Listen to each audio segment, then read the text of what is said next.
In this video, I will teach you everything you need to know about training for maximum muscle growth and the training principles I have used to get to over 200 pounds naturally at single-digit body fat and at a height of only 5'10". It's the foundation of my $20 transformation workout program that I have used on hundreds of clients throughout my career as a personal trainer at a public gym. The program is now available online at $20transformation.com for a one-time payment of only $20. So if you want to know more and you find this video helpful, then make sure you check out the program and I will promise you to get you into the best shape of your life in only 20 weeks. Okay, so let's dive right into this. To keep things really basic and simple, there are only 5 factors you need to master that will decide about how effective your training is going to be. First, the exercise selection, the rep range, the rep tempo, the volume and the frequency of your training. Let's start with the first point, the exercise selection. So the first question you should ask yourself when choosing an exercise is, can I do the exercise without pain or discomfort? And I don't mean the pain or discomfort that occurs when the set gets tough and the muscles start burning. I mean pain and discomfort and the joints, ligaments and tendons. If that is the case, then first and foremost you need to make sure that the form you are using is perfect.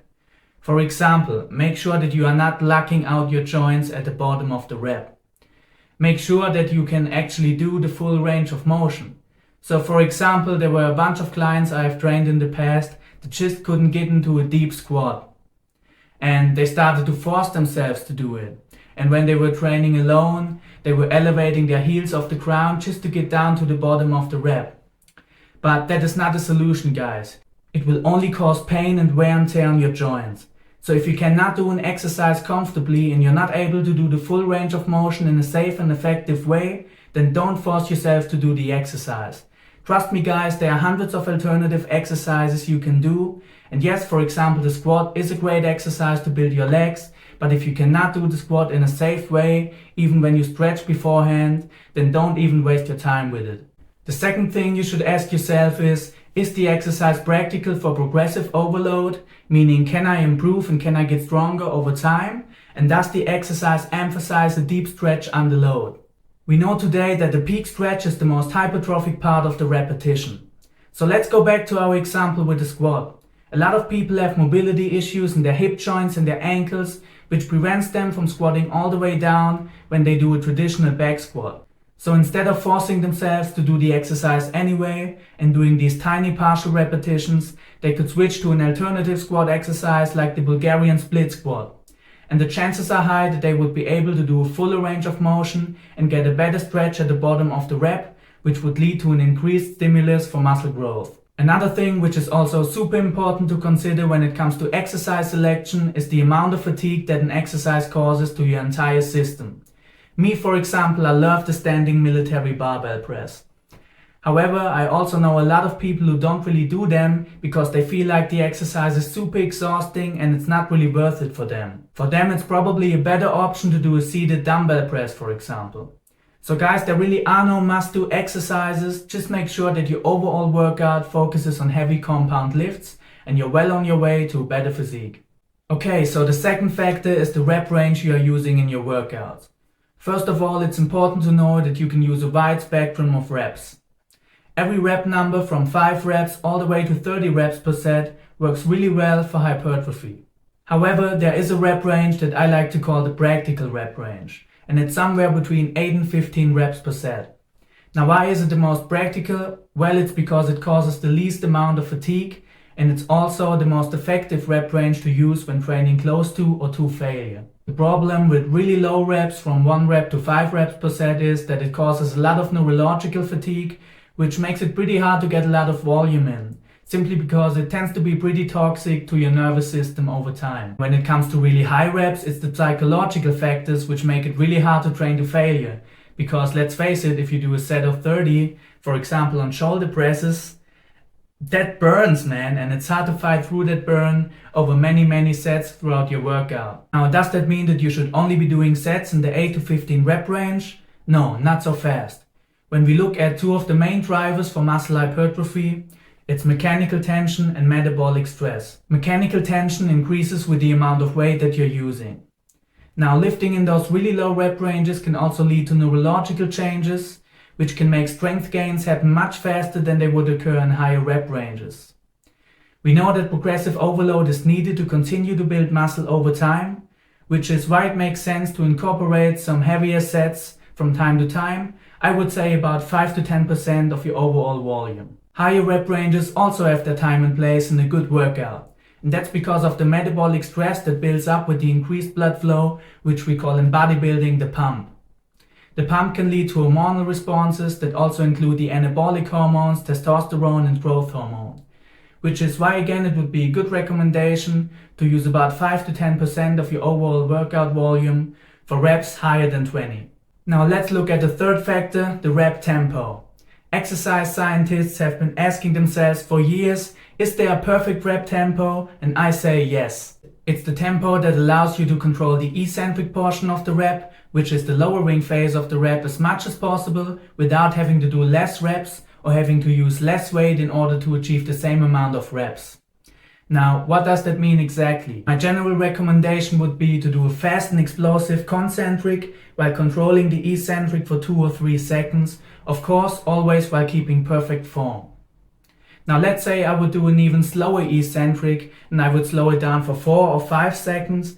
Well, at some point I would have to lower the weights to achieve the same amount of reps, or I would have to do less reps. And that's not really worth it because there's no evidence that that would be more beneficial for muscle growth. So again, fast and explosive concentric, which is the lifting phase, and a slow and controlled negative, which is the lowering phase or the eccentric, and you're well on your way. Now, why do I not recommend an even faster rep tempo on the way down? Well, that's because you want to create some muscle damage, which is the third main driver for hypertrophy. Muscle damage is mainly created on the eccentric because you want to create those micro tears in the muscle fibers, which then force your body to adapt by growing your muscle even stronger and making your muscle cells less vulnerable. If you're looking for a workout program that covers all those factors in 4 scientific training phases, then make sure to check out my $20 transformation, which is available at $20transformation.com. The link is in the description of this video. The program also includes personal email support, meaning you can ask me any questions and I will make sure that you stay accountable.